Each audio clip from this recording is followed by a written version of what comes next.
देखो इसमें ना यहाँ पर एक टेबल है और टेबल पे यहाँ एक बॉक्स है, ये स्ट्रिंग के थ्रू एक और पुली यहाँ लगा दी, एक ये लगा दी, एक ये लगा दी और ऊपर बांध दिया इसको, और ये कुछ बॉक्स यहाँ पर इन्होंने बांध दिया।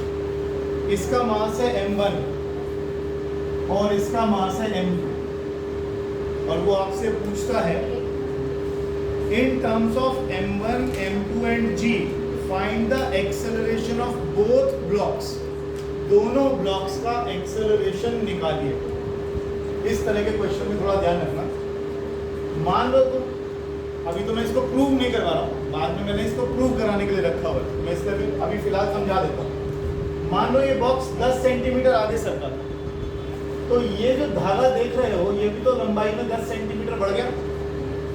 वही मान लीजिए पुली से इधर उधर देखो, इस पुली से इधर इधर देखो, ये धागा मान लो 10 सेंटीमीटर आगे बढ़ गया। मान लो ये बॉक्स 10 सेंटीमीटर यहाँ चला गया, तो ये तो 10 सेंटीमीटर गया, तो ये 10 सेंटीमीटर किधर बढ़ा? इधर बढ़ा, इधर बढ़ा।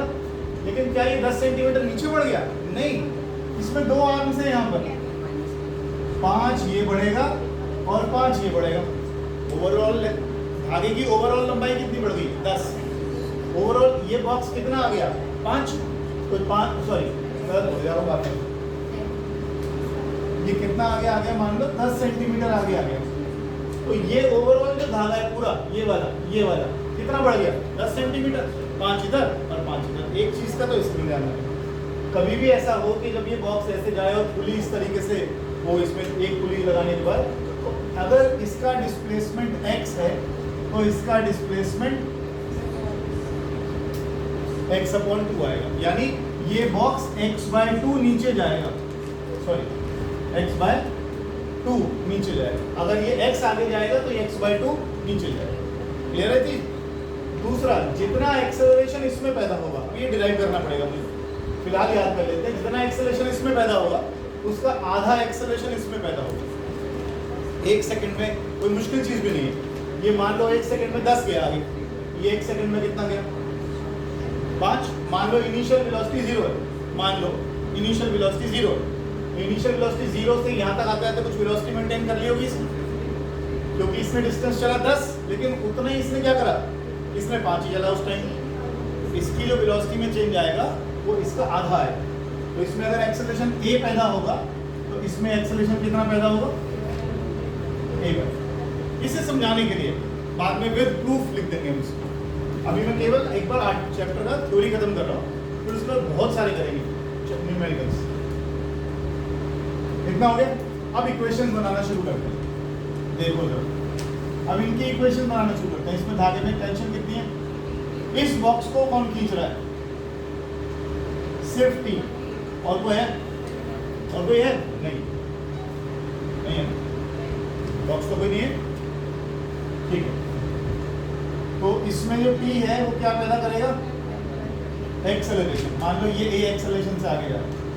इसकी बात करिए, इसकी बात करिए, यहाँ भी टेंशन T, यहाँ भी टेंशन T और यहाँ टेंशन कुछ और है, लेट अस से T1। इसका वेट किधर है? अब ये ओवरऑल नीचे जा रहा है या ऊपर जा रहा है? नीचे जा रहा है। तो यानी net force is equal to नीचे वाली फोर्स माइनस ऊपर वाली। ये नीचे को जा रहा है ना, तो नेट फोर्स कितनी हुई? Mass into acceleration is equal to m2g minus t1। अब एक इक्वेशन ये रही, एक इक्वेशन ये रही, आपका आंसर निकला। दूसरी बात, ये सिस्टम पूरा नीचे जा रहा है, यहाँ कुछ दिखाई दे रहा है?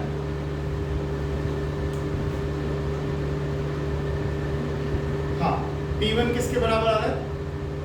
T1 किसके बराबर आ रहा है? 2T। अगर इसे ना भी करते तो बेकार T1 का चक्कर डाल दिया मैंने। इसे लिखी क्यों रहे हो? जैसे उस दिन ये अकेला ये कर रहा था, बैठा हो, नीचे कौन लेके जा रहा है? m2g। ऊपर कौन लेके जा रहा है? खत्म हो गई बात। यहाँ से T की वैल्यू वहां डाल दो, आपका आंसर। इसमें मेन चीज यही थी कि जब इस तरह का आपके पास सिस्टम बना हुआ है तो अगर ये x डिस्टेंस आगे जाएगा तो ये केवल आधे जाएगा, ये a एक्सेलरेशन से जाएगा तो ये a/2 से नीचे जाएगा। केवल इतना ही कराना था इसको, ठीक है? और बताओ कोई डाउट छोटा है? छोटा मोटा ये मैंने रोका हुआ था, ये तो बाई चांस कल इसने पूछा, इसलिए मेरे को ध्यान आ गया। बोलो। अच्छा, बुक में ले गया।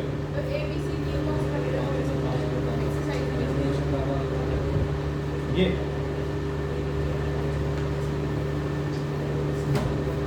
देखो 3 आइडेंटिकल बॉक्सेस हैं।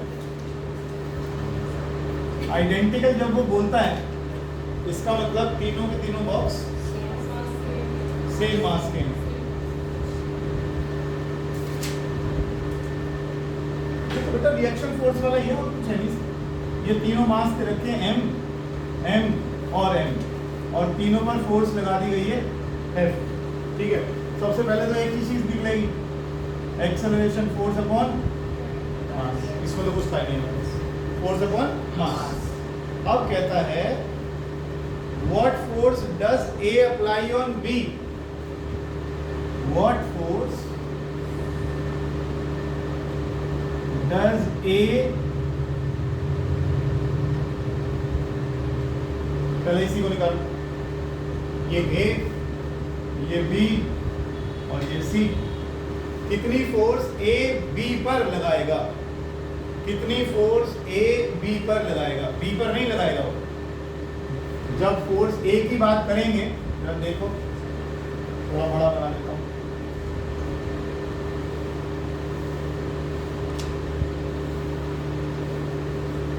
A B पर लगाएगा force, force on B due to A। ये भी फोर्स लगाएगा, force on A due to B। Similarly यहाँ बात करूं तो ये फोर्स कौन लगाएगा? B, force on C due to B। और उल्टा करूं तो force on B due to. अब अगर हमें पूछा गया क्या, what force does A apply on B, यानी इसकी बात कर रहा है, इसकी बात कर रहा है, फोर्स A B निकाल दो या B A निकाल दो, इसे पकड़ ले या इसे ले लो।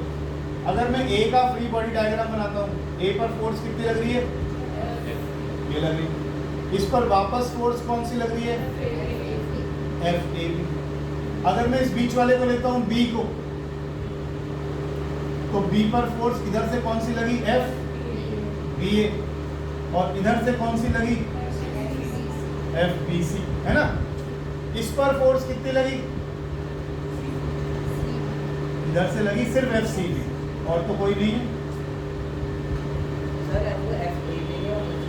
कहाँ पर कह रहे हो? मुझे समझ में नहीं आया। FBA जो लिखा है, force on B due to A। ठीक है, इस पर लगी सिर्फ CB, और तो कोई है नहीं। इसका भी मास कितना है? ठीक है जी। अगर हम यहाँ से शुरू करें, कुछ भी देख लो, इंटरनल फोर्सेस से एक्सेलरेशन नहीं हो रहा, लेकिन सिस्टम तो एक्सेलरेट कर रहा है पूरा का पूरा। अगर मैं इसकी बात करता हूँ और FCB निकालता हूँ, तो कितना हो जाएगा? Mass into acceleration. मास कितना है इसका? m। एक्सेलरेशन कितना है? तो ये आपका FCB निकला है F/3। अब FCB और FBC में कोई फर्क नहीं है, एक्शन रिएक्शन फोर्स है, बराबर होंगी। अच्छा, ये वैल्यू कितनी निकाल दी आपने? F/3 निकल दी। अब जरा इस B का पकड़ लो, B को सिस्टम को पकड़ लो। FBA माइनस F/3, ये पूरा सिस्टम किधर को जा रहा है? इधर को। कितने एक्सेलरेशन से? तो ये फोर्स ज्यादा होगी, ये फोर्स कम होगी। FBA में से F/3 माइनस करोगे तो क्या आएगा? MA। MA की नहीं, मास। और एक्सेलरेशन कितना है? देखो कितना आंसर आया, सॉल्व करो जल्दी से। 2F/3, और मेरे ख्याल से ऐसे लग रहा है कुछ आंसर आता हो 2F/3 लग रहा है, ठीक है ना? FBA हो गया 2F/3। अब आपको AB तो निकल ही गया, BA भी उतना ही है, BA भी उतना ही है। ये कितना है? F। इसमें से क्या माइनस कर दूं? ये है ना 2F/3, और वो क्या आ जाएगा? M into A। क्यों निकालना है? मेरे FA भी तो निकाल चुके, निकाल के रहेगा, निकल तो गया।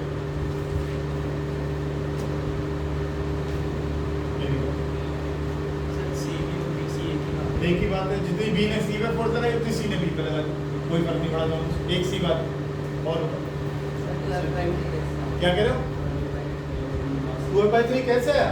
m से m कट गया, एक f/3 और एक और f/3, 2 f/3 प्लस करो।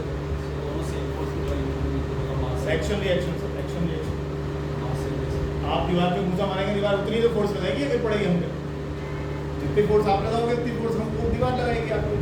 एक्शन जितना लगाओगे उतना रिएक्शन मिलेगा। न्यूटन का थर्ड लॉ। दीवार के मास से हमारे मास का क्या लेना है? कोई लेना नहीं। और बोल, अभी छोड़ दो, मैं तो इसे भी छोड़ने लगा था। है कुछ नहीं, कंपोनेंट जोड़ रखे हैं। देख, अगर तुम्हें सॉल्यूशन देख लिया है तो मुझसे मत पूछ, मैं पहले बता रहा हूँ, सॉल्यूशन देखना कोई फायदा नहीं होता कभी। अगर तुम ना आए तो मेरे साथ मेरी खूब जानता है, सॉल्यूशन कैसे तो 10-20 कर दिया तो 20 में तो 10 ना आए, 12 ना आए, सारे मतलब साथ साथ बैठ जाए मैं करा सॉल्यूशन में देखा चल जाएगा। देख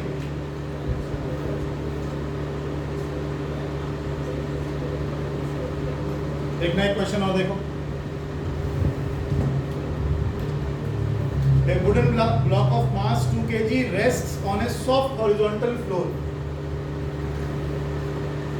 एक वुडन ब्लॉक है जिसका मास है 2 kg और ये सॉफ्ट फ्लोर पर रखा हुआ। When an iron cylinder of mass 25 kg is placed on top of the block, इसके ऊपर हमने एक सिलेंडर रख दिया 25 kg। The floor yields steadily, माने नीचे नीचे दबा धीरे धीरे, and the block and the cylinder together go down with an acceleration of 0.1 meter per second square। ये बिल्कुल सॉफ्ट फ्लोर था, वो था फ्लोर। जब इसके ऊपर 25 kg का ऑब्जेक्ट रखा तो ये धीरे धीरे नीचे जाने लगे with an acceleration of 0.1 metre पर सेकेंड स्क्वायर। दोनों कह रहा है what is the action of the block on the floor before and after the floor yields, मतलब फ्लोर के दबने से पहले और फ्लोर के दबने के बाद action of the block on the floor आपको निकालना है। कैसे करोगे? सृष्टि के होंगे तो तुमने देखा था ब्लॉक का वेट कितना हो गया? 20। सिलेंडर रखने की बात कर रहे हैं, पहले की बात कर रहे हैं। Action of the block on the floor before में तो कुछ था ही, सिलेंडर था ही, जितना उसका वेट था तो उसी बिफोर की बात कर रहे हैं। इतना लंबा खींचा हुआ है। एक सेकंड,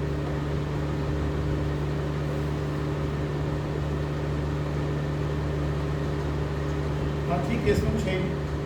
ये पहली बात कर रहा है इसकी,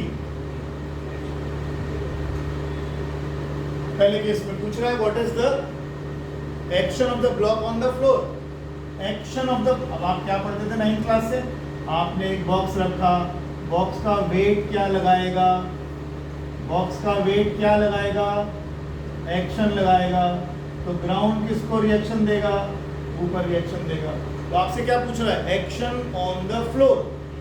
एक्शन माने वेट, तो वेट पूछ रहा है आपसे, वो weight is equal to action on floor.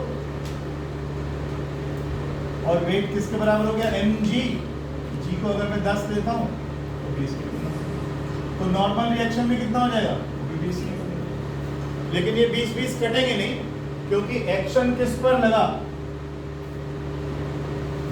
Reaction किस पर मिला? रिएक्शन किस पे मिला? बॉक्स पे, कटेंगे नहीं। Action reaction do not cancel each other because they act on two different bodies. ये ग्राउंड पर लगा और ये बॉक्स पर लगा, ठीक है। और बताओ, अब उसके बाद वाला ये पार्ट,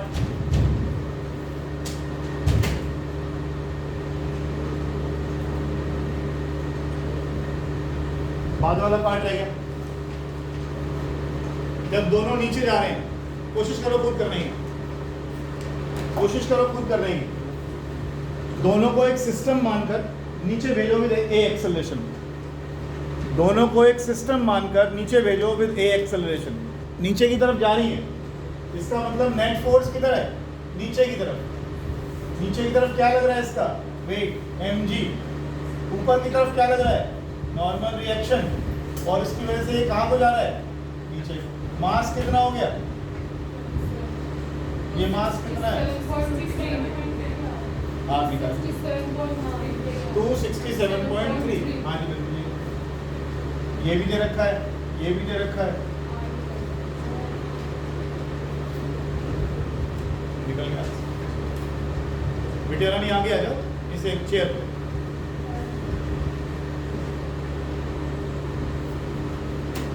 बस आऊँ आगे अब।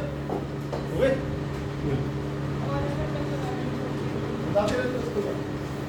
टाइम ले लेगा बेटा, अलग से कोई दिक्कत नहीं है। करते रहो तुम तो, ये खुशी की बात है। अभी तो छुट्टी है, सुबह घर आ जाएगा।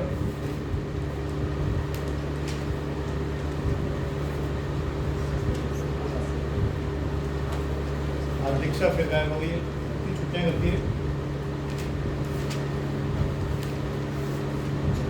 आगे हेडिंग डालिएगा, फ्रिक्शन। क्या चीज? हाँ क्या कराया था? अभी करा, अभी करा।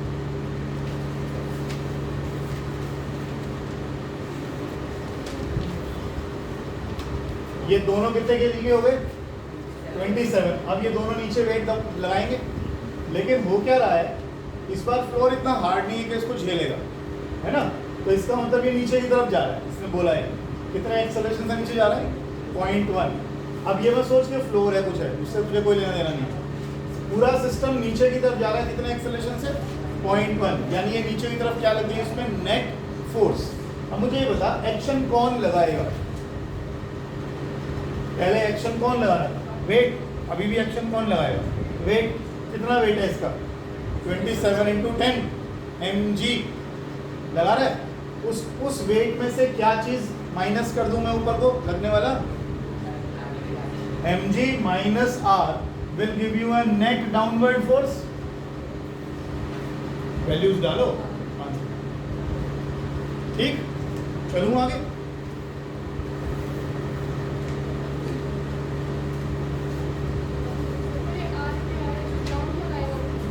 लगाएगा नहीं, एक फोर्स ऊपर भी लग रही है। अगर ग्राउंड नहीं होता तो रिएक्शन नहीं लगता, रिएक्शन नहीं लगता तो ये बिल्कुल फ्री फॉल होता नीचे की तरफ। लेकिन क्या कोई है जो नीचे से ऊपर फोर्स लगा रहा है? हाँ है ना, ग्राउंड लगा रहा है। ग्राउंड क्या दे रहा है उसको? नॉर्मल रिएक्शन दे रहा है।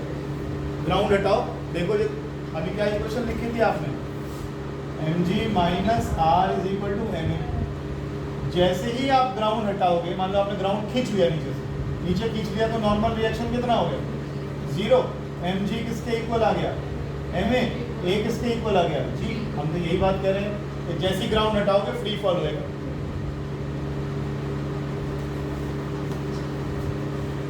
अब फ्रिक्शन के बारे में अगर हम पढ़ें कि फ्रिक्शन क्या होता है, वो सब आपने 9th में पढ़ा हुआ, ज़्यादा डिटेल में मैं जाऊंगा नहीं। किसी भी चीज़ को अगर आप एनलार्ज करके देखोगे, जूम करके देखोगे, तो कुछ इस तरह का आपको प्रोजेक्शंस और कैविटीज दिखाई देंगे। यानी इस तरह का हिस्सा प्रोजेक्शन कहलाता है। जैसे दांत में कैविटी हो जाती है तो ये गड्ढा हो गया, इसे कहते हैं कैविटी। तो अब होता क्या है, किसी भी सरफेस को, चाहे बोर्ड है, जब मैं इसको बिल्कुल इससे देखूंगा माइक्रोस्कोप से, तो ये बहुत खुरदरा होता है। ये खुरदरा अगर ना होता तो मेरा हाथ जब इसके ऊपर यूँ चलता तो ये एकदम से फिसल जाता, लेकिन देखो ये फंस जाता है। ये इसका मतलब कहीं ना कहीं फ्रिक्शन है। और अगर मैं अपने हाथ की बात ना करूँ, इसकी बात करूँ, तब भी ये उतनी फ्री फॉल से नहीं आएगा, कुछ ना कुछ फ्रिक्शन इसमें रहेगा। इसमें फ्रिक्शन क्यों होता है? अगर आप किसी भी सरफेस को देखो, कितना भी स्मूथ कर लो उसको, कितना भी स्मूथ कर लो उसको, ये प्रोजेक्शन कैविटी एक दूसरे में फंसी जाता है। जब आप ये फंस जाएंगे और आप इस पर फोर्स लगाओगे, तभी तो ये निकलेंगे इसमें से। मान लो एक प्रोजेक्शन दूसरी कैविटी में फंस गया, ये फंस गया। अब इसको बॉडी को ऊपर वाली को चलाना है, क्या करोगे? इस गड्ढे में से निकालना पड़ेगा आपको, इस गड्ढे में से निकालना पड़ेगा, प्रोजेक्शन में से कैविटी निकालनी पड़ेगी, या कैविटी में से प्रोजेक्शन निकालना पड़ेगा। तो जितनी फोर्स आप लगाओगे, वो फोर्स की फोर्स ऑफ क्या कहलाती है?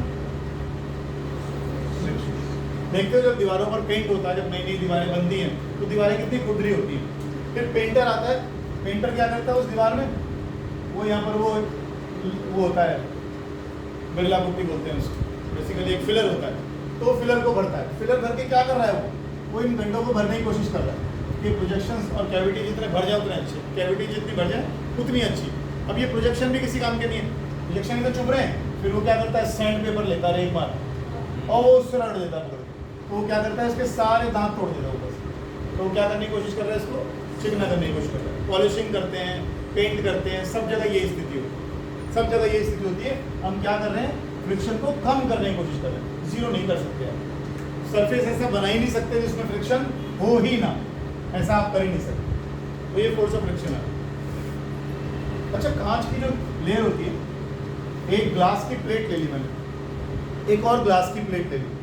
अब ये तो बहुत चिकना है ग्लास, तो यही जैसे हमने लगा रखे हैं बीच में, अब ये लगा रखे हैं इन दोनों को इसके ऊपर रखा, तो ऊपर वाली तो ऐसे फिसलती जाती है। देखिए कभी दुकान पे जाओ, एक ग्लास के ऊपर अगर दूसरी ग्लास की प्लेट रख दी ना, चलानी भारी होगी। अब आप कहोगे इसमें तो प्रोजेक्शन कैविटी बहुत कम है, तो बहुत स्मूथ है, फिर क्या हो रहा है ऐसा? एक और एंगल निकल कर आता है, इसे मॉडर्न कॉन्सेप्ट बोलते हैं। बहुत सारी जगह पर आपको प्रोजेक्शन कैविटी तो मिलेंगे, साथ में आप क्या देखोगे, इन जगहों को देखो, मैं जूम कर देता हूँ, और ये जूम हो गया, देखो इन हिस्सों को देखो, पढ़ते थे ना, pressure is equal to force upon area. बहुत सारी जगहों पर जब ये स्मूथ बहुत हो जाएगा तो बहुत सारी जगहों पर इस तरह का कांटेक्ट आएगा, और जब इस तरह का कांटेक्ट आएगा तो इसके मॉलिक्यूल और इसके मॉलिक्यूल्स में फोर्स ऑफ अट्रैक्शन पैदा होगी। जब ये बहुत नज़दीक आएंगे, कांच अच्छा खासा भारी होता है, इसकी डेंसिटी अच्छी खासी है, तो जब इसके ऊपर वेट डलेगा तो एक तो पहली पॉइंट्स है यहाँ पर, ये पॉइंट ऐसे आ रहे हैं, ऊपर से भारी, तो ये बिल्कुल यूं लग जाएगा, और आपको इसको चलाने के लिए इस मॉलिक्यूलर फोर्स को, मॉलिक्यूलर वेल्डिंग को तोड़ना पड़ेगा आपको, तो आपको और ज़्यादा फोर्स लगानी पड़ेगी। तो ये दोनों ही कॉन्सेप्ट हैं जिसे हम कहते हैं फ्रिक्शन। ठीक है, फ्रिक्शन को रिड्यूस करने के लिए क्या करोगे, किताबें कहानी से पढ़ लेना, कैरम बोर्ड में हर बार करते हैं, है ना। पेंटर आता है ना, दरवाज़ों को कितने दिन तक घिसता है, दरवाज़ों को पेंट करने से पहले कितना घिसता है उसको, बार बार कुछ फिलिंग करेगा, फिर घिसेगा, फिलिंग करेगा, फिर घिसेगा, क्या कर रहा है वो बार बार फ्रिक्शन खत्म कर रहा है उसको। फ्रिक्शन जितना कम हो जाएगा, पेंट भी कम लगेगा, नहीं तो उन गड्ढों में भरेगा, फिर इरेगुलरिटीज दिखाई देंगी पेंट होने के बाद, है ना। चलो,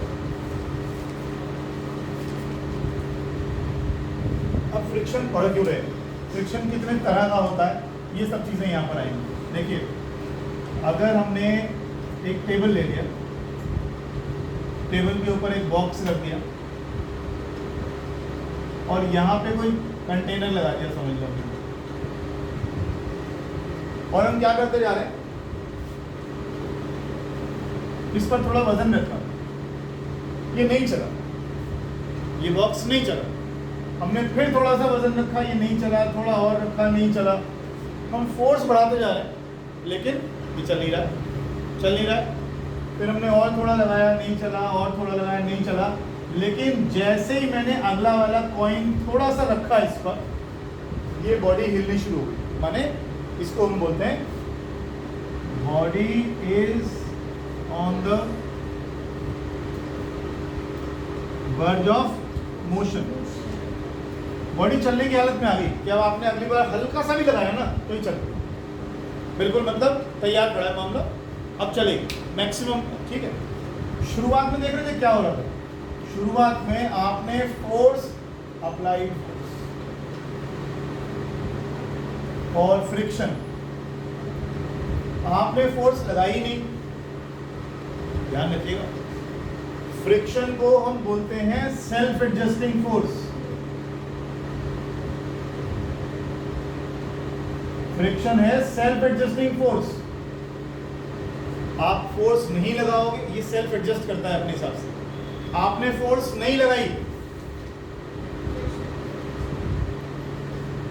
फ्रिक्शन क्या होती है, फोर्स किस लिए, वो इरेगुलरिटीज को तोड़ के बाहर निकालने के लिए, आपको आप फोर्स ही नहीं लगा रहे हो, इरेगुलरिटी से निकलने की जरूरत क्या है, जब अप्लाइड फोर्स ही नहीं है तो फ्रिक्शन भी नहीं है। फिर आपने थोड़े से एक दो कॉइन रखा, मान लो एक कॉइन लगाया आपने 1 न्यूटन का, फ्रिक्शन भी कितना हो गया। ये कोई कल वाला क्वेश्चन है, कल से पूछी जा रही है मेरे से, कार चल रही है 60 किलोमीटर पर आवर पे, कार चल रही है 60 किलोमीटर पर आवर पे, इंजन कितनी फोर्स लगा रहा है? What is the net force on the car? 0। What is the net force on the car? 0। आप कह रहे हो इंजन तो चल रहा है, इंजन तो ताकत लगा रहा है, आप कह रहे हो फोर्स 0। इंजन फोर्स लगा रहा है F, फ्रिक्शन भी कितना है? नेट फोर्स कितनी आ रही है? 0। बराबर फोर्स लग रही है 0। बात समझ में आ रही है? इसका मतलब इसके इसमें नेट फोर्स कितना है, तो एक्सेलरेशन कितना है, तो वेलोसिटी कैसी है? समझ रहे हो? तो आपने 2 न्यूटन लगाया, फ्रिक्शन ने अपने आप को 2 कर लिया। आपने 3 न्यूटन लगाया, फ्रिक्शन ने अपने आप को 3 कर लिया। आपने 10 न्यूटन लगाया, फ्रिक्शन ने अपने आप को 10 कर लिया। लेकिन अब जैसे आप 10.1 लगाते हो, बॉडी चलने की हालत में आ जाती है। क्या मतलब है? ये मैक्सिमम वैल्यू ऑफ फ्रिक्शन है। कौन सा फ्रिक्शन? जब तक बॉडी रुकी हुई है, चल नहीं रही, तब तक friction is called static friction. और static friction is a self adjusting force, जैसा कि आप देख रहे हो। आप फोर्स लगाओगे 1 न्यूटन, स्टैटिक फ्रिक्शन हो जाएगा 1 न्यूटन। स्टैटिक वर्ड का मतलब ही क्या है? रेस्ट।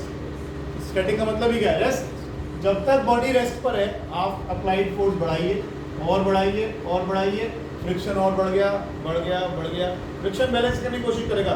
कब तक? एक मैक्सिमम वैल्यू तक।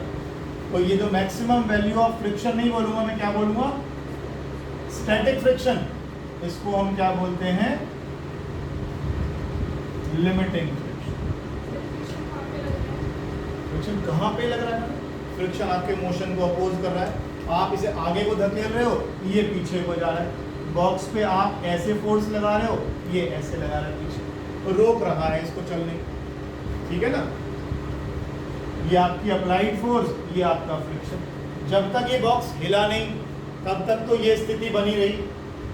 एक्शन लगाया, सॉरी आपने फोर्स लगाई, फ्रिक्शन भी उतना ही हो गया। कब तक? 10 के बाद अगर आपने 10.1 भी लगाया तो बॉडी चलने लगेगी। और चलती हुई बॉडी में जो फ्रिक्शन होता है, उसे हम नाम देते हैं काइनेटिक फ्रिक्शन। और काइनेटिक फ्रिक्शन वो फ्रिक्शन है जो चलती हुई बॉडी में पैदा होता है। क्लियर है चीज? मतलब चलती हुई बॉडी, क्या उसके प्रोजेक्शन कैविटी कहीं चले जाएंगे? अभी भी रहेंगे, लेकिन फर्क क्या होता है? देख, कार खड़ी हुई है ना, चलानी बड़ी मुश्किल होती है, क्योंकि उसके पास मोमेंटम नहीं। तो शुरू में जो प्रोजेक्शन है, कैविटी है, मान लो ऐसे फंसे हुए, मैं तुझे कहता हूँ इसके ऊपर चला के दिखा इसको, तो बहुत ताकत लगानी पड़ेगी। लेकिन अगर तुम्हारी ये कार धक्का देके शुरू से तेज चलाते आ रहे हो, अब निकल जाएगी ना गड़गड़ करती। बस यूँ ही समझ लो कि अब चलती हुई बॉडी में फ्रिक्शन कैसा हो जाएगा? कम है। तो वही सब चीज़ें, लेकिन अब बॉडी के पास कुछ ना कुछ वेलोसिटी आ चुकी है, तो इतना फंसने का टाइम नहीं मिलता, और मोमेंटम होता है तो निकल जाएगा। तो kinetic friction is the friction in the body due to motion. अगर हम इसका ग्राफ बनाएं, ये थोड़ा सा लिख लेना।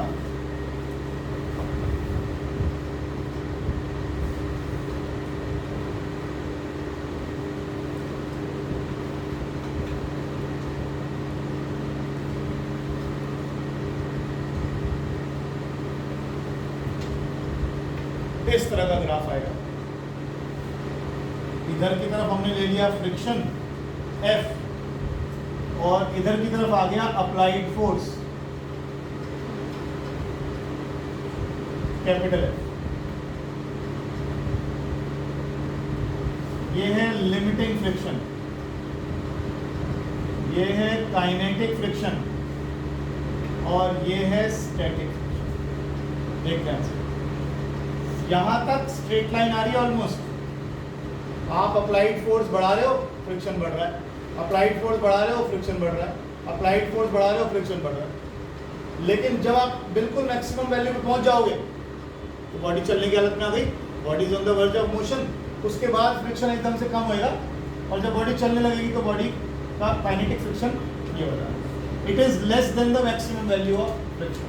काइनेटिक फ्रिक्शन लिमिटिंग फ्रिक्शन की वैल्यू से मैक्सिमम कम आ, ये बनाए।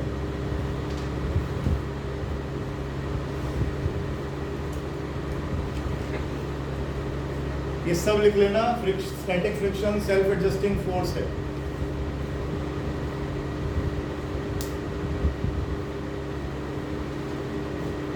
रोलिंग फ्रिक्शन, देखिए जब भी कोई बॉडी रोल करती है ना ग्राउंड पे,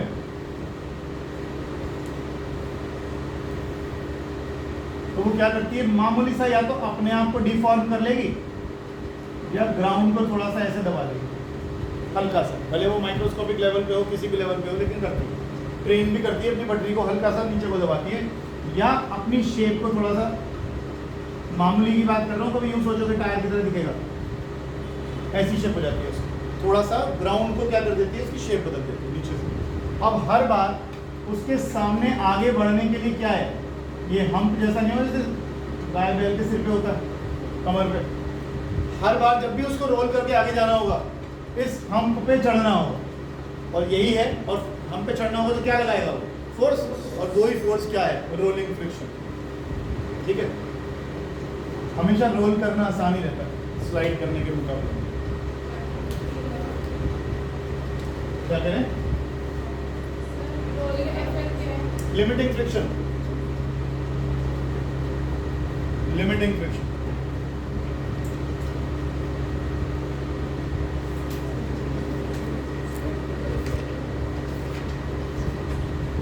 जितने क्वेश्चंस कर सकते हो बुक से करने शुरू कर दो, आज या मैक्स टू मैक्स कल इसकी ज़्यादातर थ्योरी का पार्ट निबट जाएगा, बस फिर लगातार न्यूमेरिकल ही न्यूमेरिकल करने, सिर्फ थ्योरी है, अभी कहाँ न्यूमेरिकल किया है। कल मैं न्यूमेरिकल इसलिए करा रहा था, आप जब बुक खोलोगे तो आपको पता लगेगा कि इसके अंदर बहुत सारे क्वेश्चन अब ऐसे हो गए जो हम कर सकते हैं।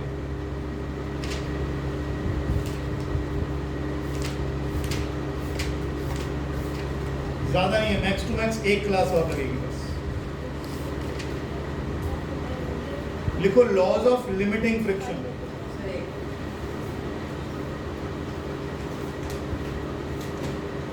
ये तो आ गया उसमें रिकॉर्ड में, लॉज ऑफ लिमिटिंग फ्रिक्शन। कोशिश करो मेरा मैक्सिमम टाइम तुम्हारे साथ न्यूमेरिकल्स करने में भी दे। लॉज ऑफ लिमिटिंग फ्रिक्शन, पहला लॉज ऑफ लिमिटिंग फ्रिक्शन, पहला limiting friction depends on, limiting friction depends on the nature of surface in contact. Limiting friction depends on the nature of surface in contact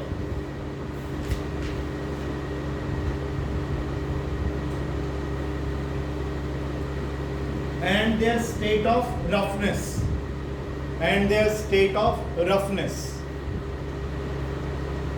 कौन से दो substances को आप एक दूसरे के ऊपर चला रहे हो उस पर डिपेंड करता है, और खुरदरे हैं या बिल्कुल स्मूथ है इस पर डिपेंड करता है। दूसरा limiting friction acts opposite to direction of motion, limiting friction acts, और कहाँ लगेगा मैं पहले बता दूं, सुन लो प्लीज। ये बॉक्स रखा हुआ है यहाँ पर, तो जो इनका सरफेस है कांटेक्ट वाला, इसके टेंजेंशियल लगेगा। अगर ऐसा सरफेस है,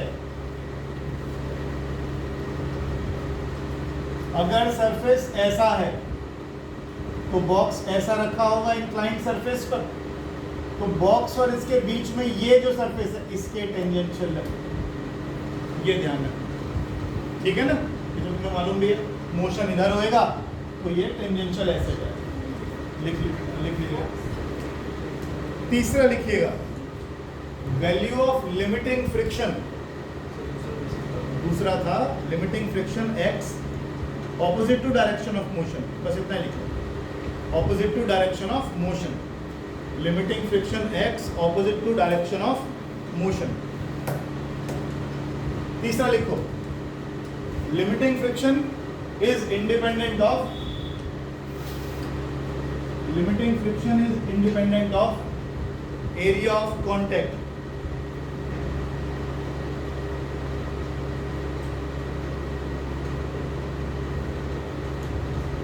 as long as normal reaction remains the same. As long as normal reaction remains the same.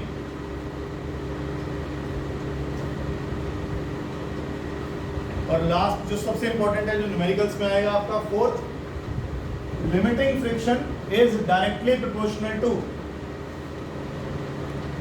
limiting friction is directly proportional to normal reaction between the two surfaces. Between the two surfaces, limiting friction depends on R. ये कहीं पढ़ा था हमने, याद है किसी को? कहीं हमने पहले पढ़ा हुआ है, किस केस में पढ़ा हुआ है, वेक्टर्स के दौरान, कि ज्यादा फ्रिक्शन, ज्यादा वेट, ज्यादा फ्रिक्शन, याद दिलाओ।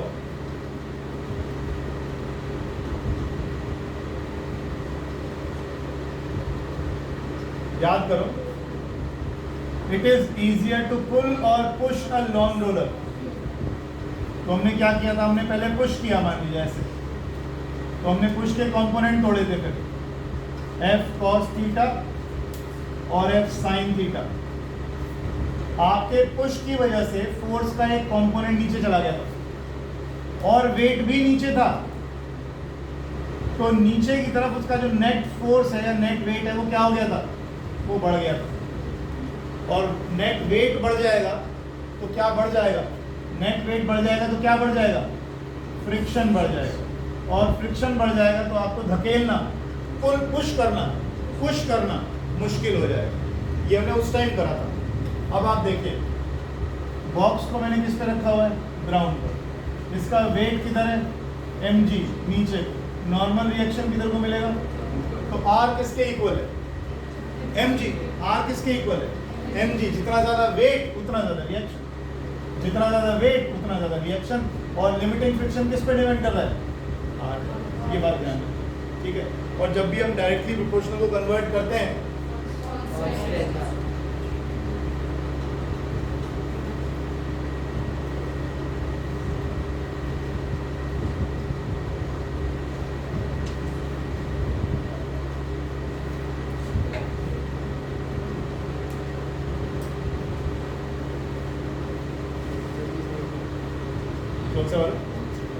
जब भी आप प्रोपोर्शनैलिटी के साइन को इक्वल टू में कन्वर्ट करते हैं तो हमेशा एक कांस्टेंट ऑफ प्रोपोर्शनैलिटी से मल्टीप्लाई करना पड़ता है। यहाँ पर वो कांस्टेंट ऑफ प्रोपोर्शनैलिटी है म्यू, म्यू लिखते म्यू है इसको, ठीक है। और हर जगह इसकी वैल्यू अलग अलग होती है, हर जगह इसके सिंबल अलग अलग मिलेंगे, ठीक है। तो ये म्यू है, इसे कहते हैं कोफिशिएंट ऑफ फ्रिक्शन।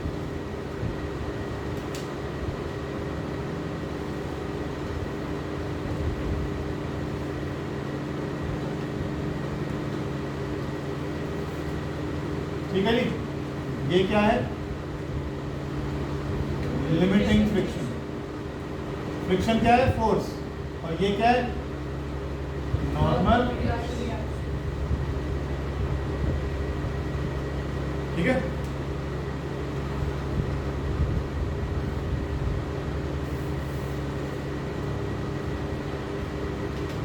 आप एक काम करें, ये डायग्राम बना लें। ये हो गई अप्लाइड फोर्स, तो आपको डाउट नहीं रहेगा ये क्या है और ये क्या है।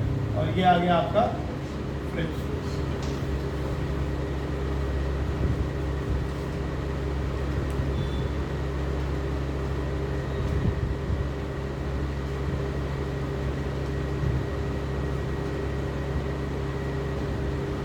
एक और कहीं ना नोट करके, अच्छा दूसरा,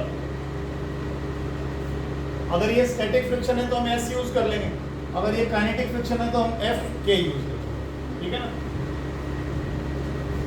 लॉज वही रहेंगे। अगर काइनेटिक फ्रिक्शन होगा तो यहाँ म्यू K लिख देना। अभी जैसे हम मान लो लिख देते हैं स्टैटिक फ्रिक्शन, तो स्टैटिक फ्रिक्शन की मैक्सिमम वैल्यू कितनी होती है, FL के बराबर है ना।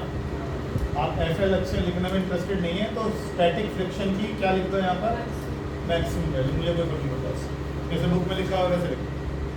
ये स्टैटिक फ्रिक्शन की मैक्सिमम वैल्यू हमने क्या नाम दिया है, लिमिटिंग फ्रिक्शन, FL लिख दिया था मैंने इसलिए। तो ये क्या है, कोफिशिएंट ऑफ स्टैटिक फ्रिक्शन। जब बॉडी चलने लगेगी तो coefficient of kinetic friction, mu के लिख दूंगा इसके लिए। फिर उस केस में एफ एस नहीं आएगा, फिर क्या आएगा, काइनेटिक फ्रिक्शन आएगा, काइनेटिक फ्रिक्शन अपॉन आर। एक और चीज ध्यान रखना, कहीं नोट करके लिख दो, kinetic friction does not depend on velocity. Kinetic friction does not depend on velocity. Kinetic friction does not depend on velocity.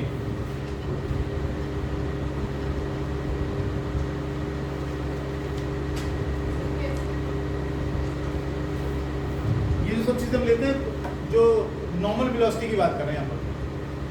अब काइनेटिक फ्रिक्शन में वहां असर पड़ जाएगा जब बहुत तेज वेलोसिटी है, वहां सोचना पड़ेगा हमें कि ये काइनेटिक फ्रिक्शन पे क्या असर पड़ा है। जब तक वेलोसिटी नॉर्मल है, नॉर्मल मतलब जो हम नॉर्मल मोशंस हम लोग देखते हैं, या तो बिल्कुल ही धीरे हो या तो बहुत ही धीरे हो, इधर इट इज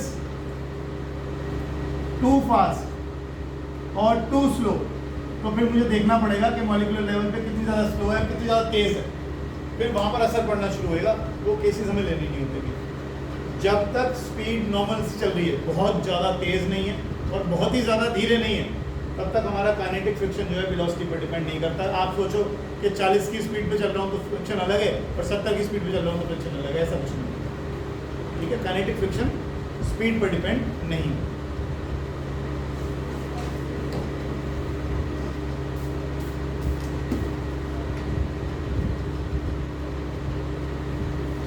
नेक्स्ट लिखिएगा एंगल ऑफ फ्रिक्शन।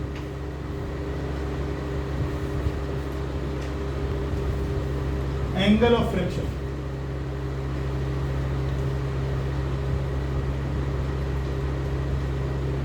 एक आपने ग्राउंड ले लिया, इस पर कोई बॉक्स रख दिया, इसका वेट किधर को होगा, नीचे को, रिएक्शन किधर को लगेगा, ठीक है, इसका फ्रिक्शन का फोर्स किधर को लगेगा, इधर की तरफ। ये क्या है, नॉर्मल रिएक्शन। अगर मैं इन दोनों का रिजल्टेंट निकालूं तो वो किधर आएगा, इधर को आएगा। ये क्या है,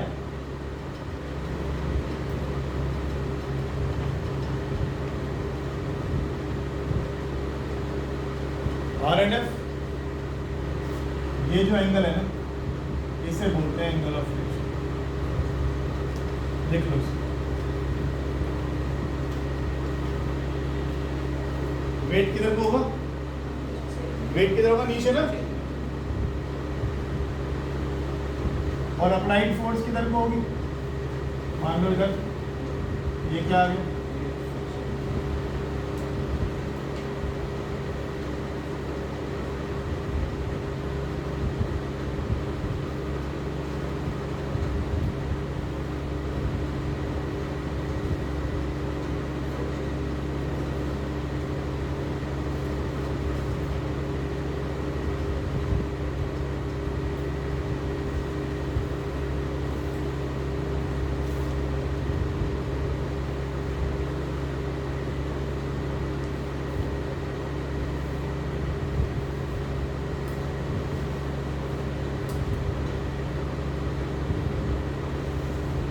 चलो।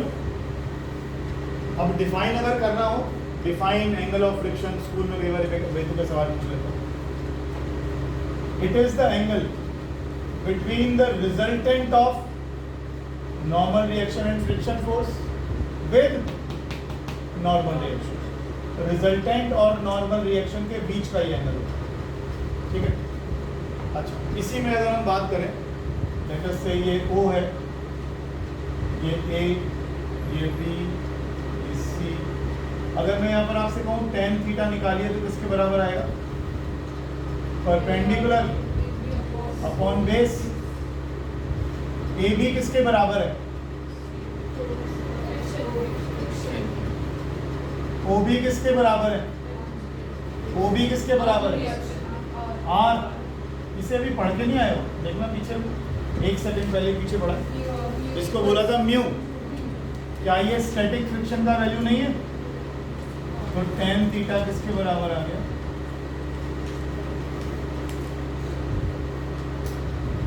म्यू एस के। लिखिए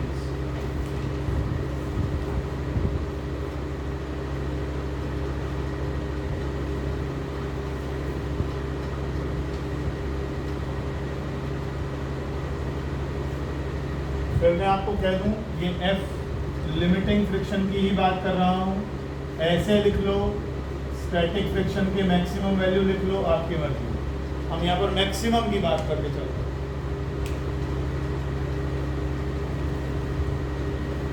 हो गया? सिंपल डेफिनेशन है, छोटी छोटी सी। आगे लिखो एंगल ऑफ रिपोज। हटा दो इसे, रिकॉर्ड हो गया। देखो एंगल ऑफ रिपोज,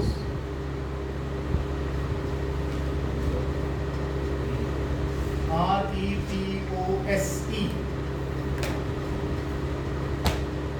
ये हमने कोई ऑब्जेक्ट रख दिया इसके ऊपर ऐसे, ये कोई फिलहाल हॉरिजॉन्टल ग्राउंड है, इसको हम ऐसे टेढ़ा करते जा रहे हैं। चल रहा है? वो चला? नहीं चला, चल पड़ा। जिस एंगल पर बॉडी, जिस मिनिमम एंगल पर ये ऑब्जेक्ट चलने की हालत में आ जाएगा, ये this minimum angle is called angle of repose. ये इंक्लिनेशन का एंगल है जिस पर के बॉडी चलने की हालत में आ जाएगी, is called angle of repose. लिखो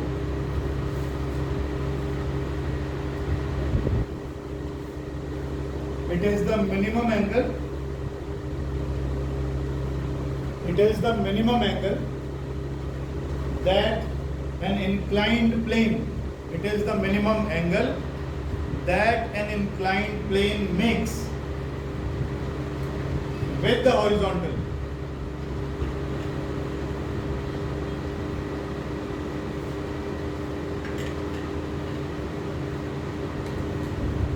When a body placed on it, when a body placed on it just begins to slide down,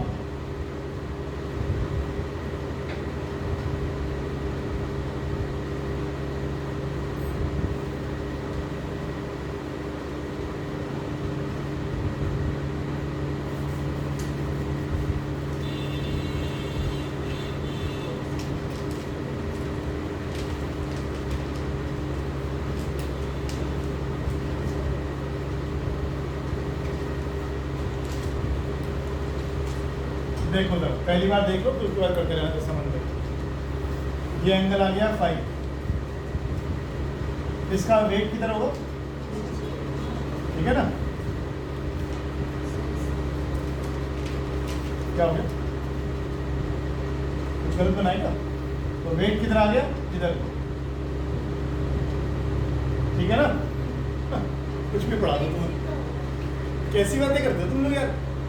इसको मैं यहाँ से छोड़ूंगा तो कहाँ जाएगा? तो इस लाइन के लंबा है, किसी पे भी रखा हो, किसी पे भी रखा हो। आज अचानक से मैंने एक ग्राउंड हटा लिया, अचानक से मैंने इंक्लाइन प्लेन भी हटा दिया, मैंने कहाँ जाएगा? इस लाइन के लंब। फिर एक ने इसने बोला, उसको बोलता ही कोई नहीं। अरे सरफेस हटाओगे तो कहाँ जाएगा? ग्राउंड नीचे, उधर कहाँ भेजा? कॉम्पोनेंट ही मैं बोल रहा हूँ, वेट इधर है, वेट है वहाँ, वेट इधर नहीं है। Weight is always vertically downwards. ध्यान रखिए प्लीज, मुझे बिल्कुल बुरा नहीं लगता आप लोग टोकते हैं, मुझे अच्छा लगता है कि मैं गलत कर रहा हूँ। आप टोके इसका मतलब आपको समझ में आ रहा है, बिल्कुल साफ बना कर दिया करो सर, चेक कर लो एक बार प्लीज। बस तो स्कूल में भी रखा करो, बस कहने का लिहाज थोड़ा अच्छा होना चाहिए। क्यों मत करो, गलत करो गलत करो, थोड़ा सा प्यार से करो सर, एक बार चेक कर लेना क्या बना, कुछ गड़बड़ सा लग रहा है। बस अंधे को अंधा थोड़ी कहते हैं। देखो भाई, अगर कोई चीज गलत लिखी जा रही है और तुम्हारे पकड़ में आ रही है, इसका सीधा मतलब है कि मेरा सिखाया समझ में आ रहा है। और अगर कुछ भी समझ में नहीं आ रहा तो बैठे रहे तो गाय की तरह से। वेट नीचे, वेट के कंपोनेंट तोड़ लिए। रॉबिन, ये एंगल 5 क्यों है?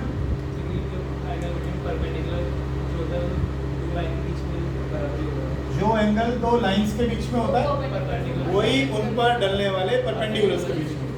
तो ये लाइन आई हॉरिजॉन्टल के ऊपर परपेंडिकुलर, और ये वाली आ गई इस इंक्लाइंड सरफेस के ऊपर। कंपोनेंट तोड़ दिए, आर किधर गया? ऊपर। ठीक है यहाँ तक?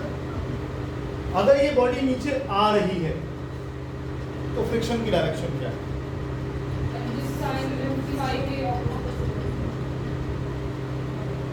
बन गई? फिगर बनाओ। और मैं फिर बोल रहा हूं, मैं तो FL ही लिखता हूं, बुक के हिसाब से कराया जा रहा हूं, तो आज यही लिखा हुआ है, limiting friction, limiting friction, limiting friction, FL, मैं तो FL ही यूज करता हूं। हाँ, अभी चलने नहीं रहा, चलने की हालात में आ गया क्योंकि हमने मैक्सिमम फ्रिक्शन दिखा दिया। कुछ गड़बड़ है? मेरी बुराई हो रही है?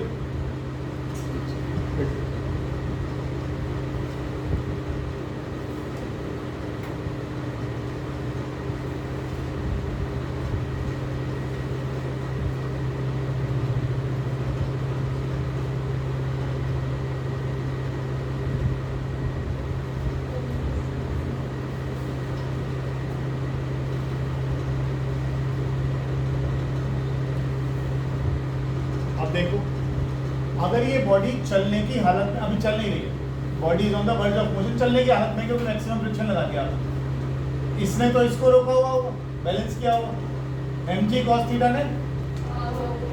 अगर हम यहाँ दो इक्वेशंस लिखते हैं, mg sin फाई, उसको बैलेंस किया हुआ है आपके इसने। अगर दूसरी इक्वेशन लिखता हूँ mg cos phi is balance by r, और अगर मैंने डिवाइड कर दूं, mg कट गया, पर ये देखा हुआ सा लग रहा है। हाँ, म्यू।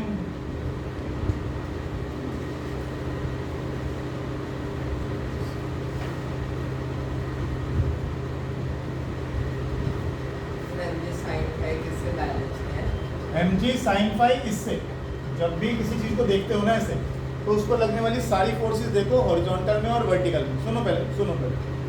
अब ये बॉक्स है, ये बॉक्स ना तो इस स्लोप पे जा रहा, ना ये ऊपर और नीचे जा रहा कहीं पर। पिछले वाले क्वेश्चन में हमने क्या किया था? पिछले क्वेश्चन में हमने करा फ्लोर सॉफ्ट है।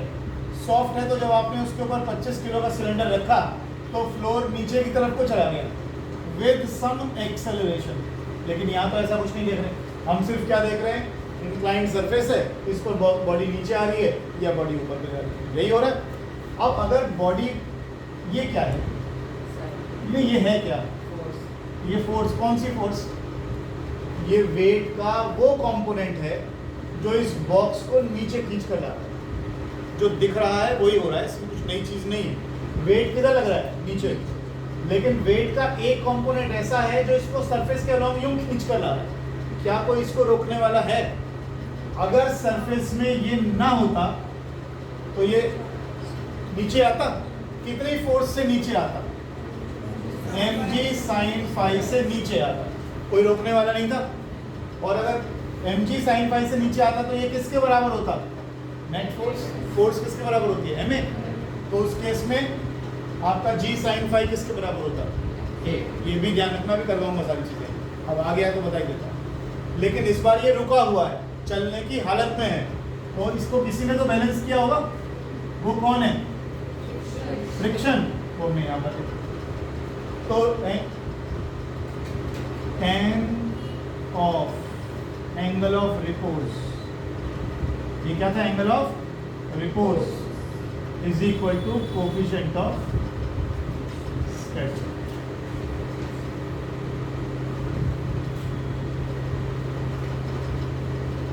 फाइव वो मिनिमम एंगल है, कि जिस पर बॉडी चलने की हालत में आ जाती है।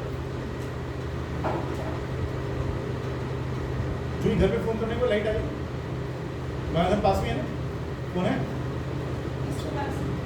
निकाल दो।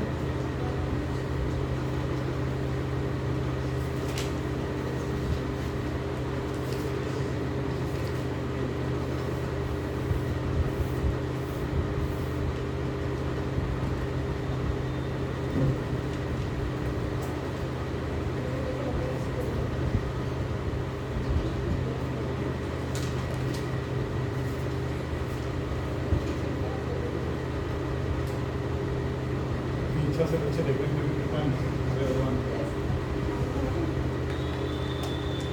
हेडिंग डालिएगा, motion along an inclined surface.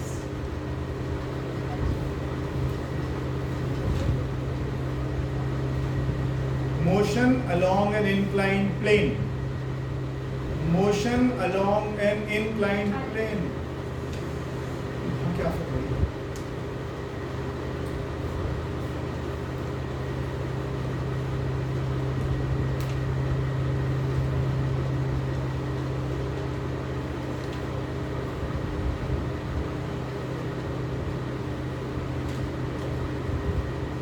पहला motion along an inclined plane. अब एक ही डायग्राम कम से कम 4 से 5 बार बनाओगे और हर बार सेम चीज रिपीट होगी. सिर्फ समझना कंसेप्ट है. जैसे ये केस हम कर चुके हैं, अभी अभी करा था. मान लीजिए थीटा है, इसका वेट कितना होगा? वेट के कंपोनेंट तोड़ दें. mg cos theta mg. थोड़ा सा ध्यान रखा करो, कभी भी किसी वेक्टर के कंपोनेंट उससे बड़े नहीं होते हैं. कभी भी किसी वेक्टर के कंपोनेंट उससे बड़े नहीं होते हैं. तो अगर ये mg वाला एरो बड़ा बना रहे हो तो ये दोनों थोड़े थोड़े से छोटे बना जाएंगे. क्यों नहीं बड़े होते? क्योंकि साइन थीटा और cos थीटा की मैक्सिमम वैल्यू कितनी होती है? ठीक है ना. तो ज़्यादा से ज़्यादा इसकी वैल्यू 1 हो जाएगी, तो ये mg के बराबर हो जाएगा. इससे ज़्यादा कुछ होने वाला नहीं. अच्छा, और कुछ चीज़ r ऊपर लगे. और कोई फोर्स. सरफेस कैसा है? अब मुझे बताओ, नीचे कौन खींच कर लाएगा? mg sin थीटा क्या करेगा? इसको नीचे खींच लाएगा. यानी नेट फोर्स कितनी है? mg sin theta. mg sin theta को ma लिख दूं तो कितने एक्सेलरेशन से बॉडी नीचे की तरफ आएगी? अब ये रिजल्ट्स दिमाग में सेट कर लेना. रोज रोज नहीं करेंगे इसको.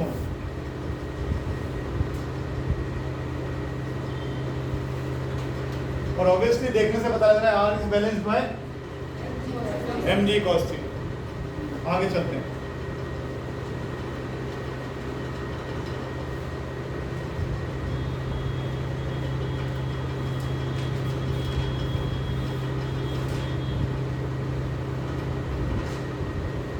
When the surface is frictional,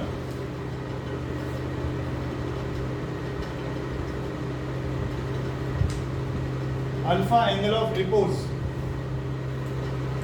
इसकी जरूरत नहीं. angle of repose के चक्कर में सीधा था. When the surface is frictional, है मत करो. पिछली बार सरफेस फ्रिक्शन लेस था, अब ये फ्रिक्शनल है. है सब कुछ वही. फिर दोबारा से mg cos थीटा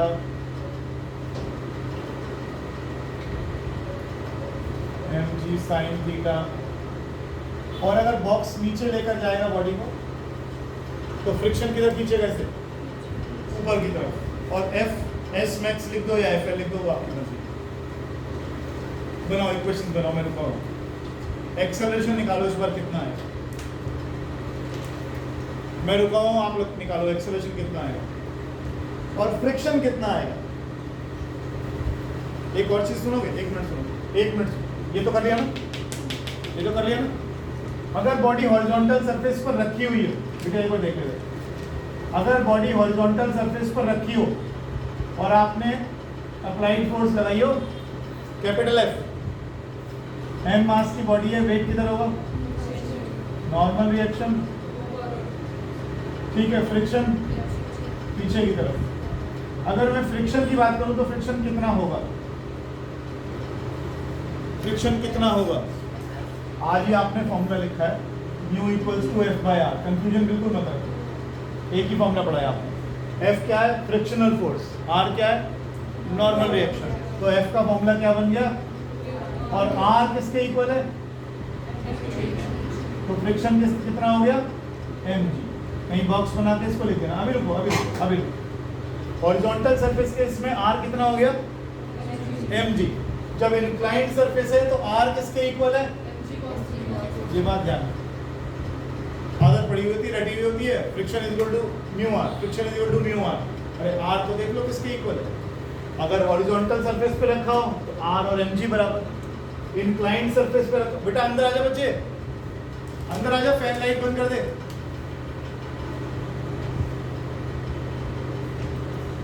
अंदर आ जाओ, अंदर।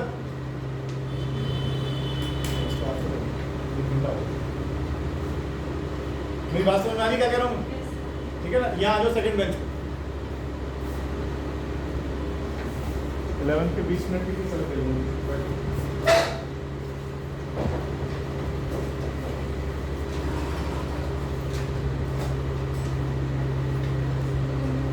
क्या करें? अच्छा, यहाँ एक्सेलरेशन कितना है? यहाँ एक्सेलरेशन कितना है भाई? नीचे जाएगा तो mg sin theta minus friction is equal to net force.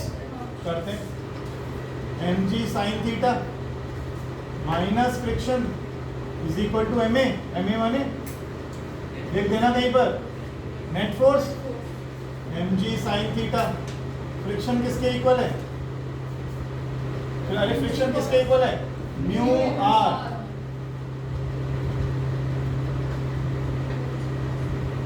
और आर किसके इक्वल है?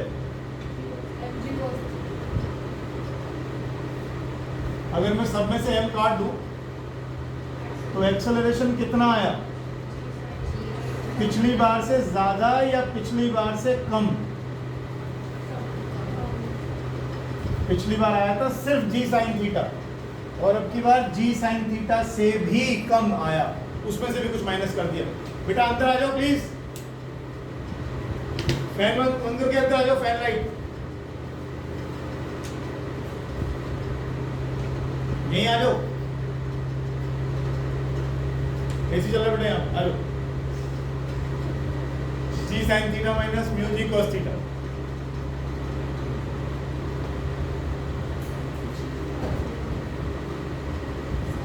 ठीक,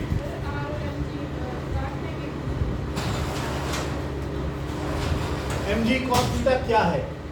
वेट का कंपोनेंट। एक्शन ये क्या है? जवाब मिला? नहीं मिला। एक्शन और रिएक्शन कभी भी एक दूसरे को नहीं काटते, इसलिए नहीं काटते हैं because they act on two different things.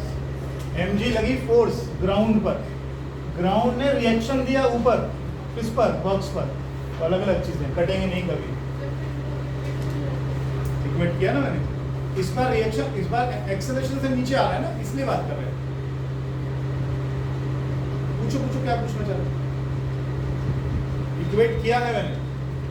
r किसके बराबर लिखा है इस केस में? mg cos theta. अभी तो यहाँ रिप्लेस किया r को किससे?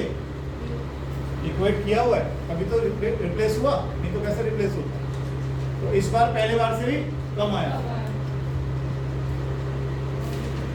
अब एक बात बताओ, अब मैं दो केस दे रहा हूं तुम्हें। एक बॉडी को धक्का मार के ऊपर लेके जाओ विद कांस्टेंट वेलोसिटी, लेके जाओ एक क्वेश्चन बनाओ उसमें। ये हटा दो सारा, तेजस लिख लिया ना? क्या कह रहे हैं? दोबारा बोलो क्या करना है। बॉडी को इंक्लाइंड सरफेस पर लेकर जाइए विद कांस्टेंट स्पीड वेलोसिटी।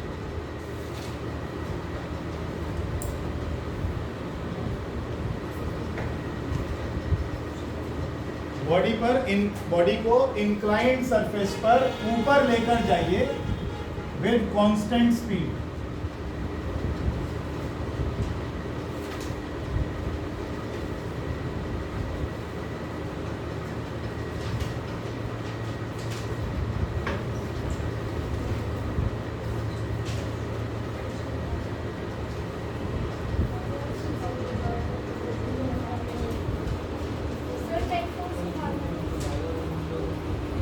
मेरे सवाल की धज्जियां उड़ा।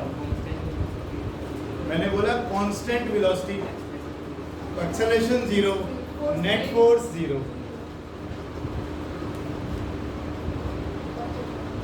कांस्टेंट वेलोसिटी मतलब एक्सेलरेशन 0 मतलब नेट फोर्स 0। जोर लगा तो उसकी मतलब ये होगी पहले 1.5 घंटे में आपको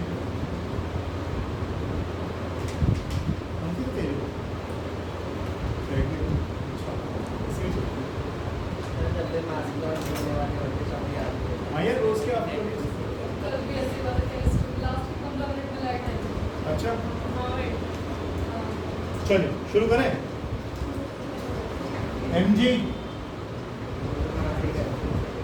mg cos थीटा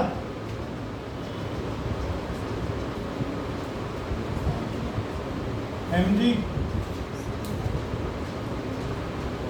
अब बॉडी को कहाँ लेके जाना है? फ्रिक्शन कहाँ है? फ्रिक्शन है नीचे, और जितनी फोर्स नीचे लग रही है अगर उतनी ही फोर्स आपने ऊपर लगा दी तो नेट फोर्स कितनी हो जाएगी? 0। यानी to take the body up an inclined plane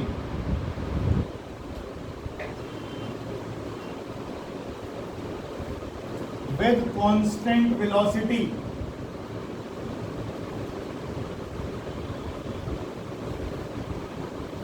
force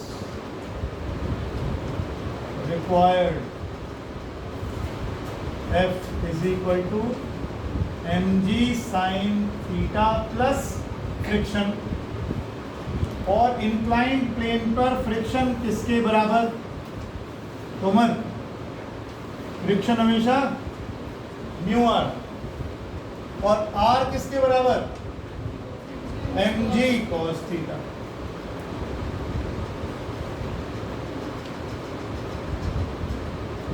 अब मुझे एक बात दो, ये तो एक केस हो गया। If it is to be moved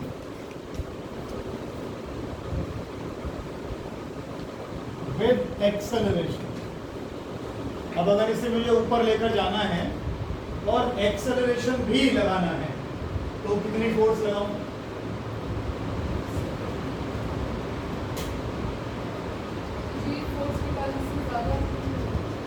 कितनी फोर्स लगाऊं? जितनी लगाई इससे ज्यादा होनी चाहिए, माने आपको कुछ थोड़ा सा फोर्स एक्स्ट्रा लगाना पड़ेगा। ठीक है, तो मैं क्या करता हूँ, mg sin थीटा तो चाहिए ही चाहिए, म्यू mg cos थीटा भी चाहिए, प्लस थोड़ी सी ज्यादा। और फोर्स का फॉर्मूला क्या होता है? थोड़ी सी हमने और लगा। अब तक क्या हो रहा था, जितनी फोर्स आप लगा रहे थे वो फोर्स बैलेंस हो रही थी। जितनी फोर्स नीचे लग रही थी, तेजस 20 नीचे लग रही है, आपने 20 ऊपर लगा दी, नेट कितनी आई? 0। तो नेट फोर्स ही नहीं है तो एक्सेलरेशन भी नहीं होगा, और एक्सेलरेशन नहीं होगा तो वेलोसिटी कांस्टेंट से ऊपर जाएगी बॉडी। लेकिन अगर आपको एक्सेलरेट करवाना है तो जो नीचे खींच रही है ना, इससे मामूली सी ज़्यादा लगा, या जितना एक्सेलरेशन कराना हो तो मिला।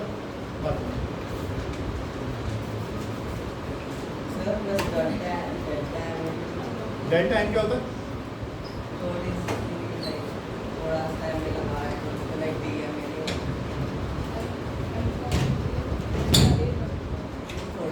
समझ में नहीं आया क्या कहना चाह रहे हैं? थोड़ी सी ज्यादा डेल्टा वो लगाते हैं ना डीएफ। अरे नहीं वो, अरे मैं तो भी सिंपल तरीके से बोल, अरे जो फोर्स लगेगी वो इस चीज़ पर डिपेंड करेगी कितना एक्सेलरेट कराना चाहते हो, उस हिसाब से ये तय होगी। थोड़ी सी ज़्यादा तो मैंने इसलिए बोला कि एक्सेलरेट करानी है, ये कोई लिखने का तरीका थोड़ी है, ये तो मैं समझा रहा हूँ उसके लिए। ये वो फोर्स है जो आप, मान लो आपने बोला मैं तो 2 मीटर पर सेकंड स्क्वायर से एक्सेलरेट करूँगा तो m × 2, और मैं कहता हूँ 10 से करूँगा तो m × 10, तो जितना एक्सेलरेशन चाहिए आपको उस हिसाब से ले जाओ। सवाल देगा ना, सवाल भी खुद बनाओगे, एक आध चीज़ तो किताब को करने दो।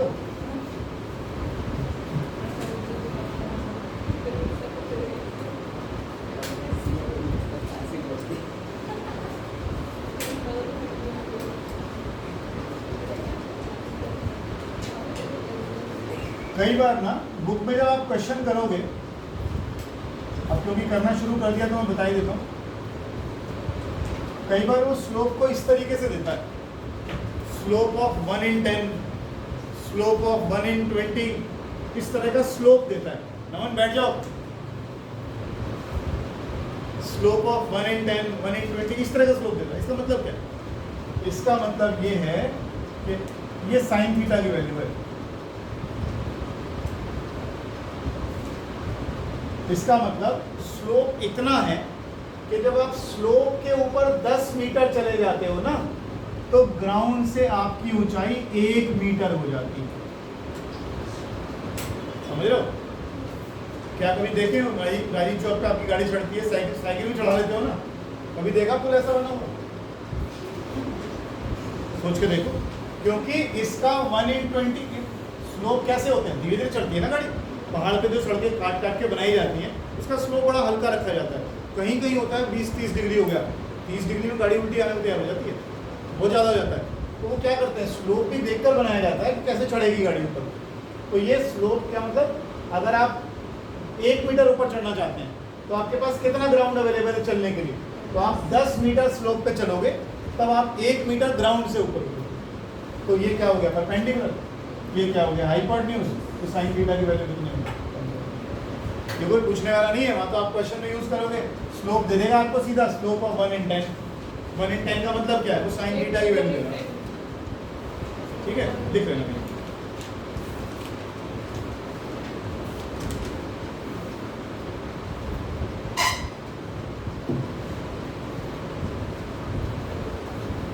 रॉबिन तेज मोटरसाइकिल चलाता है और मोड़ता है, कैसे मोड़ता है?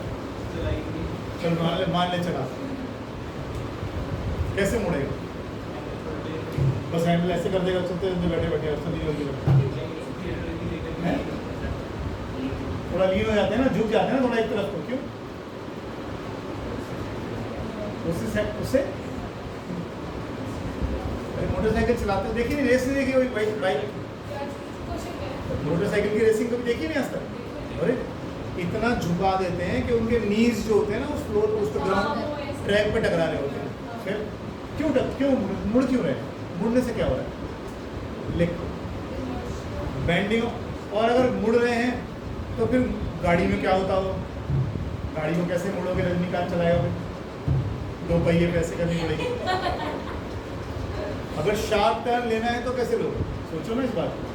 बेंडिंग ऑफ अ साइक्लिस्ट, देखो, bending of a cyclist round a circular track.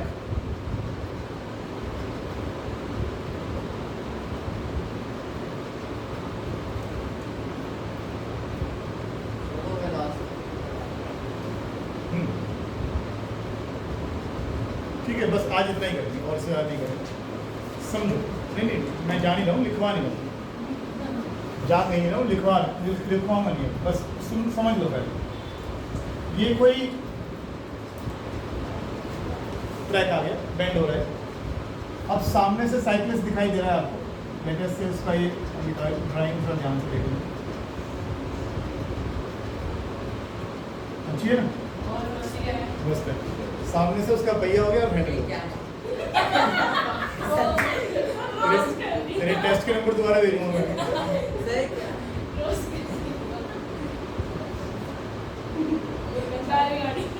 ये साइकिल का अगला पहिया दिख रहा है और ये हैंडल दिख रहा है, ठीक है। अब ये साइकिल तो सीधा जाती है, तो ऐसे जाती है ना, इस पर फ्रिक्शन लगेगा इधर की तरफ।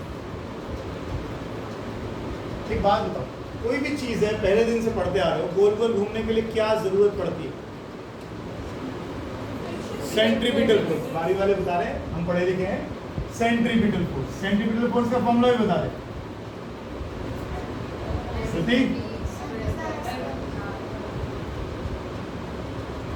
याद है? सेंट्रीपिटल फोर्स का फॉर्मूला होता है mv²। हर बॉडी जो गोल गोल घूम रही है, किसी गोल ट्रैक पर घूम रही है, राउंड कर रही है, कहीं पर भी चक्कर काट रही है, तो उसको गोल गोल घूमने के लिए इसकी जरूरत होती है। कोई ना कोई चीज तो देगा उसको। अब यहाँ पर सेंट्रीपिटल फोर्स कौन प्रोवाइड कर रहा है?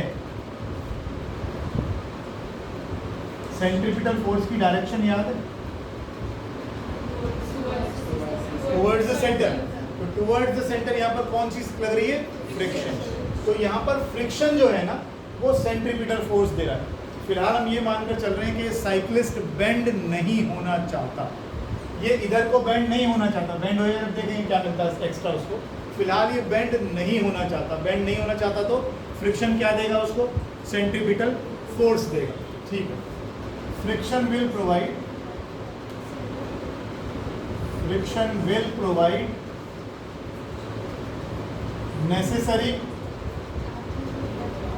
Necessary centripetal force. अच्छा, इसका वेट किधर है, वेट लग रहा होगा तो ऊपर की तरफ क्या होगा, नॉर्मल रिएक्शन। फ्रिक्शन का फॉर्मूला बताइए, आज ही पढ़ कर आए, म्यू आर, आर किसके इक्वल,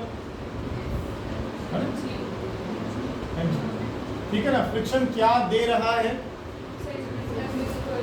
यानी ये म्यू एम जी जो है यही तो M B square by R दे रहा है, तो v किसके इक्वल आ गया,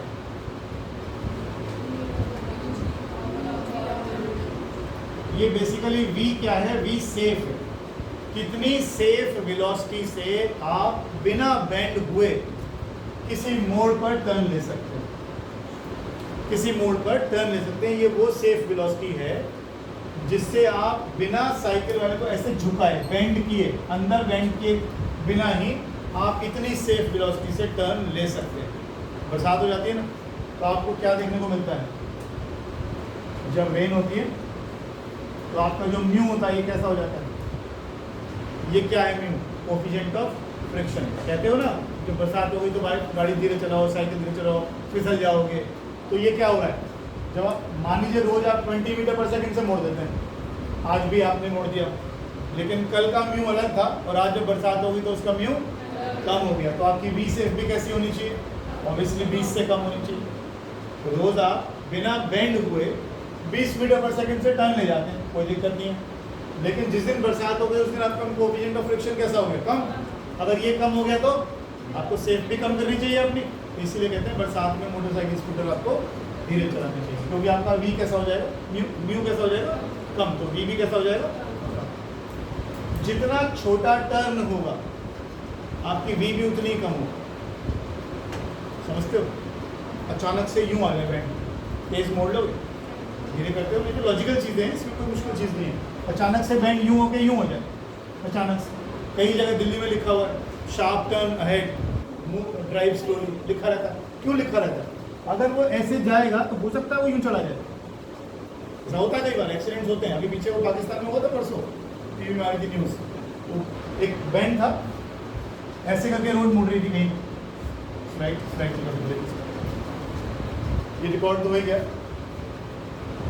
वो पाकिस्तान में देख रहे थे, ऐसे करके बैंड था, ऐसे वो डिवाइडर बना हुआ है और बस इधर से आई, उसकी सेफ वेलोसिटी उससे मोड़ नहीं पाया उसको, वो यहाँ से तोड़ता हुआ यहाँ पलटा, इधर गाड़ी में टक्कर मारी और बस यहाँ पर। ये क्यों हुआ, क्योंकि जितनी सेफ वेलोसिटी उसको टर्न करने के लिए चाहिए थी वो नहीं मिल पाई उससे कहीं ज़्यादा तेज़ था। जब कहीं ज़्यादा तेज़ था तो बेंड कैसे करेगा, अब गाड़ी है, गाड़ी को 2 पहिए पर तो करेगा नहीं ऐसे, है ना। सब गाड़ी भी होती है ऐसे, गाड़ी भी बेंड होती है, कभी आपने गौर करा हो। चलो अब तो लेट जाएंगे, गाड़ी बेंड कैसे होती है, गाड़ी के तो 2 पहिए उठेंगे नहीं, सड़क तो उठा सकते हो, सड़क तो उठा सकते हो। जहाँ पर भी शार्प टर्न दिए जाते हैं ना, वहाँ पर रोड का बाहरी हिस्सा हल्का सा ऐसा बना दिया जाता है। जब इसके ऊपर बस चलेगी हो गई ना बेंड, अंदर को झुक गई, ऐसे ही साइकिल भाई मोटरसाइकिल वाला तो बेंड हो जाएगा अपने आप। कार कैसे बेंड होएगी, मोटरसाइकिल कैसे बेंड होएगी, तो सॉरी बस कैसे बेंड होएगी, तो उसके लिए क्या करते हैं, रोड का बाहरी हिस्सा जो होता है हल्का सा बनाते ही ऐसा कि ऊपर को होता है। तो ये देखो झुक गई कि नहीं झुक, ठीक है। कल झुकने का फायदा ढूंढेंगे कि भाई इससे क्या होता है, बाकी बात सारा पढ़ के आओगे तो अगली क्लास में